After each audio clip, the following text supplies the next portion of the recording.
How to insert type registered symbol in Microsoft Word.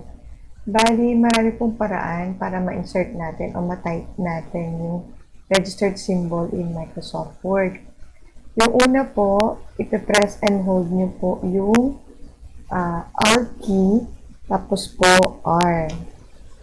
So, bali, press and hold po, Alt at saka Control key, tapos po R. Pag press and hold nyo po, tapos R, automatic po, pag-release ko po sa kanya, pa-pop up na po yung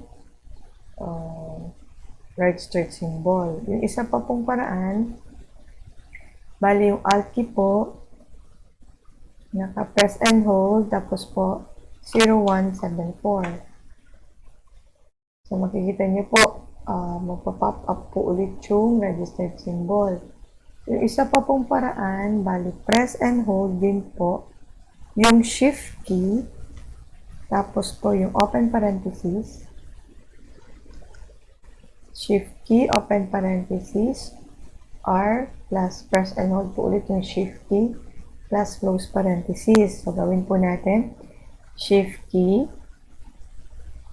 plus open parenthesis, tapos po R, tapos po shift key po ulit, naka-press and hold po, tapos po ay close parenthesis. So, pag kinik nyo po, automatic po, magpapop up po ulit yung registered symbol. So, bali yung isa pa pong paraan, bali dito po kayo sa taas, dito sa insert tab, tapos po symbol, tapos po more symbols, tapos makikita niyo po yung special characters. I-click niyo po yan. So, makikita niyo po yung registered symbol, nandito rin po.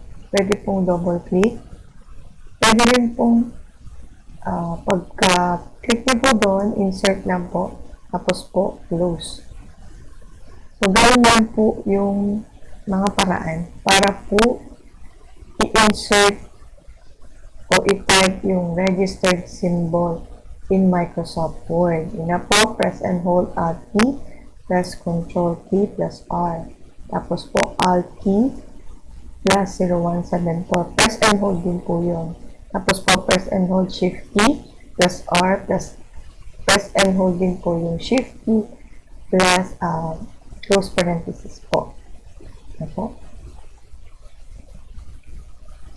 Okay po, sana po ay may natutunan po kayo ulit sa video na to. Kung may mga katanungan po kayo, pwede po kayo mag-comment sa baba.